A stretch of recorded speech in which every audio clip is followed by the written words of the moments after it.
چالش 3 روز نظم در ترید چه رقمی گذشت، چه تجربه پیدا کردیم و چه نتیجه گرفتیم از این چالش.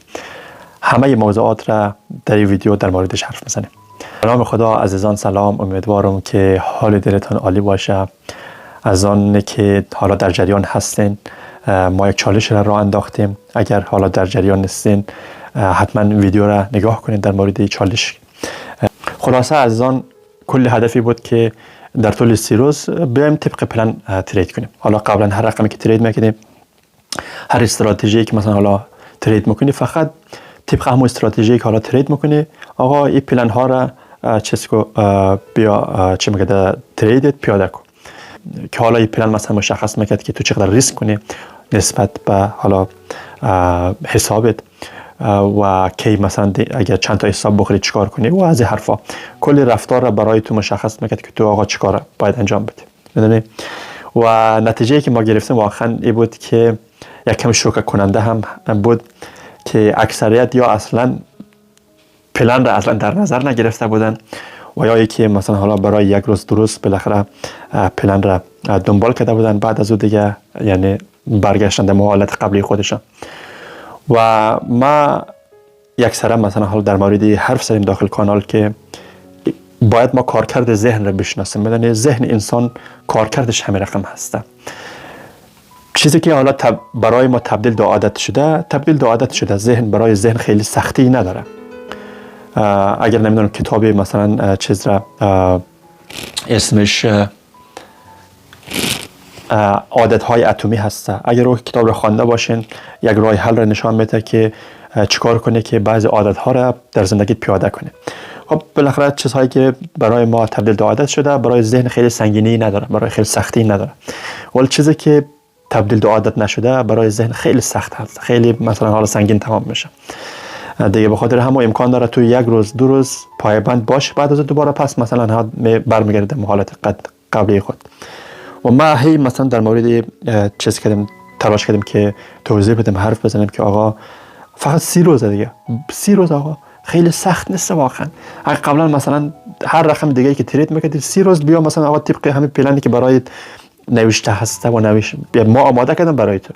این پلن هم چیزی نیست که مثلا حالا کسی مثلا چی میگه ربطی در استراتژی تو داشته باشه یا هر چیز دیگه.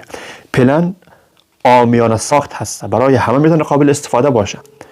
و برایت معلوم میکنه که آقا مثلا اگه استاپ خودت چیکار کنی، نمیدونم اگه اینقدر ریسک کنی، نمیدونم استاپ لاست را مثلا دستکاری نکنی، نمیدونم تریدی مثلا حالا اگه در فلان شرایط قرار گرفتی باید چیکار کنی.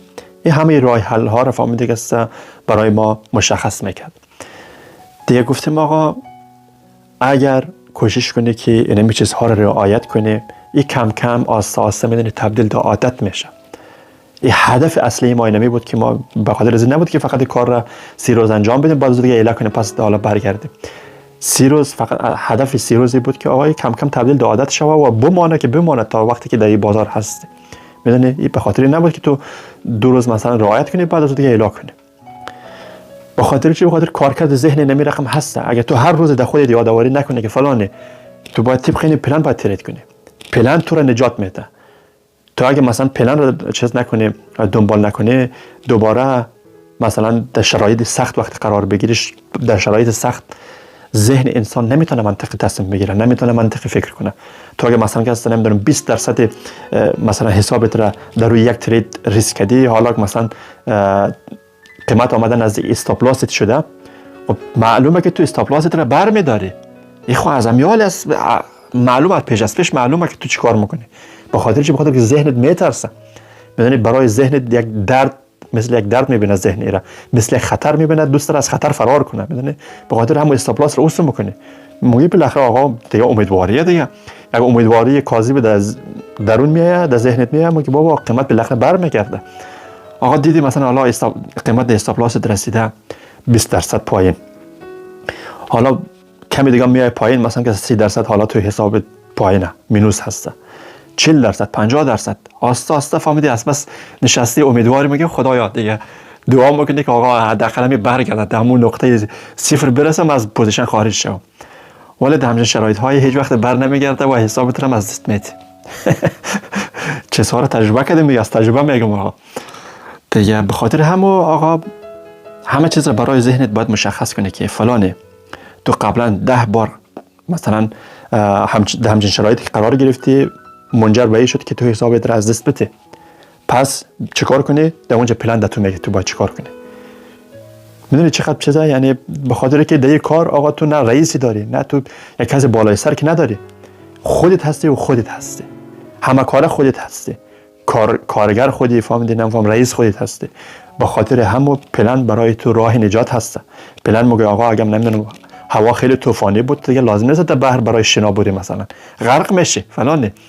اگه مثلا دیدی بازار مثلا طبق استراتژی نیست، نمیتونی با بازار مثلا خیلی ارتباط برقرار کنی، نمیتونی بخونی قیمت را، آقا بهترین کاریه که هیچ کاری نکنی. این پلن تو میگه. میدونی شاید ذهنت احساساتت بگه بابا بیا مثلا نمیدونم دیروز 5% چیز کردیم ضرر کردیم بیا همون رو جبران کنیم امروز. ولی پلن میگه نه فلانی مثلا تو قبلا کار کرده بودی مثلا نتیجه چی شد که آقا تو نمیدونم 2-3 دانه حساب را از دست بده. دیگه خیلی دوست داشتم در مورد موضوعات حرف بزنم. واقعا اینمی چیزها هست که تریدر اولی که خیلی سخت میکنه، مسیر تریدر را سخت میکنه.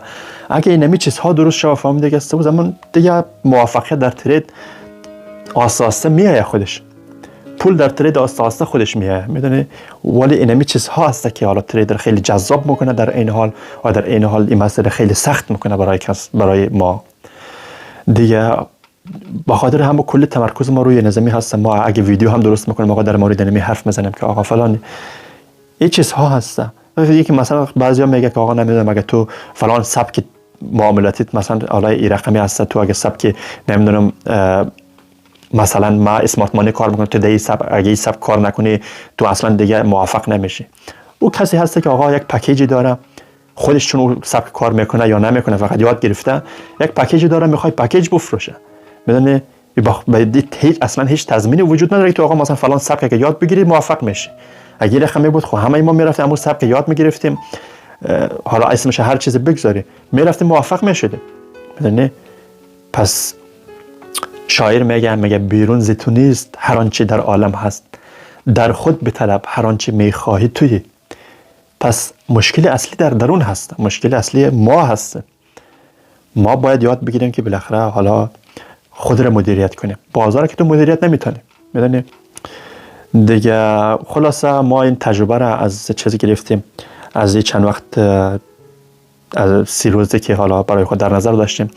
و چیزی که من برای خودم مثلا متوجه شدم این بود که شاید قبلا خیلی متوجه نشده بودم، ولی این متوجه شدم که من چقدر مثلا بعضی ترید ها را از دست میدم. میدونی ستاپ ما درسته، ستاپ ما شکل گرفته طبق استراتژی ما، ولی ما وارد ترید نیستم. چرا؟ حالا اون میتونه دلیلش ترس باشه، دلیلش میتونه مثلا نمیدونم اکثرا معمولا ترس هست، به خاطر که میترسی حالا نکنه فلان شه. ولی حالا ایره برای خودم هی چیز میکنم، یادآوری میکنم، تکرار میکنم که فلانی علی آقا اگر ستاپت شکل گرفت تو موظف هست که وارد ترید شوی. بدونی یعنی بالاخره ما مسیر انتخاب کردیم، حالا وقت میگذاریم فلان، وقتی مثلا استراتژی میگه که مثلا تو فلان جا باید وارد شوی، خود تو باید وارد شوی. بدونی اگه وارد نشی یعنی طبق پلن عمل نکردی. پلن گفته تو اگه فلان شد A شد B شد بازون زمان C دیگه A درست شد B درست شد حالا C، یعنی تو باید یک اکشن اصلا نشان بدی، باید یک کار بکنی.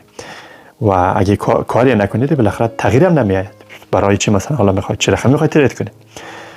و یک چیز ایره متوجه شدم در مورد خودم و که واقعا چندین دانه ترید خیلی خوب از دستم رفت مثلا، و ولی خیلی ما خودم واقعا در طول مسیر مستحکم بودم در مورد حالا استاپ لاس، در مورد مثلا ضرر. من مثلا 5 تا چه استاپ را حالا پشت سر هم منظورم نیست در یک روز، چون ما طبق از پلن که برای ما بود در طول مسیر چالش من روز یک ترید اجازه داشتم، فقط یک ترید داشته باشم. من پایبند بودم، بیشتر از یک ترید انجام ندادم. ریسک معلوم بود، مثلا بیشتر از اون ریسک حالا من اجازه داشتم بیشتر از اون ریسک نکردم. تا حد را از خودم راضی هستم که پایبند پلن بودم. فقط یک چیزی که باید برای خودم بهتر کنم، هر روز بهتر شم، دیگه که آقا اگه ستاپت شکل گرفت دیگه باید وارد شوی. احساسات درسته، یک سری چیزها میگه مگه آقا نکنه حال ضرر، نمیدونم تو ترید قبلت مثلا ضرر شد، نکنه این هم ضرر شد. حالا تو باید موظف هستی حالا وارد ترید شوی، به خاطر که حالا بالاخره احتمالات هست دیگه، هیچ تضمینی وجود نداره. حالا اگر دوست داشتی، اگر تو هم مثلا مشکل نظم داری در ترید، همه چیزا اوکی آقا، یک سبکی را داری کار میکنی، بلدی چند وقتی مثلا در بازار هستی، ولی یک مشکل داره که اون نظم هست. اگه مشکل نظم داری، من چه لینک کانال رو میگذارم در چیز دیسکریپشن دیگه، میتونی وارد لینک شوی داخل کانال تلگرام. همه چیزها رو ما آماده کردیم، تریدینگ پلان رو مثلا حالا نوشتیم، میتونی برای خودت دانلود کنی و اینا طبق ما مثلا حالا برای خودت در نظر بگیر، بگو اصلا ما فردا شروع میکنم، 3 روز بعد را من میخوام طبق این پلان ترید کنم دیگه. بیا برای خودت امتحان کن، بعدش میبینی که آقا بعد 30 روز یک تغییری آمده در تو، واقعا احساس میکنی، میبینی یک تغییر آمده، میبینی بعضی چیزا که قبلا تو رو اذیت میکرد، اگه استاپ میخوردی تو رو اذیت میکرد، فهمیدی بالاخره چیز میشدی، ناراحت میشدی، حال میبینی که آقا نرماله دیگه، استاپ هم جز از کار هست و نرمال دیگه. همه و حالا دیگه واقعا من از صمیم قلب دوست دارم همه ایتان موفق شین در کار. میدونم این کار چقدر سختی داره، ولی خب راه حل داره، یعنی حل شدنی هست، فقط در خود ما ربط داره که چی کار باید انجام بدیم، چقدر مثلا باید مستحکم باشیم در این مسیر، چقدر استمرار داشته باشیم دیگه. همه امیدوارم که یک چیزی دریافت کرده باشین دیگه. حالا تا ویدیوی بعد و احتمالاً ترید بعد شما را به خدای جان میسپارم. خدا نگهدار.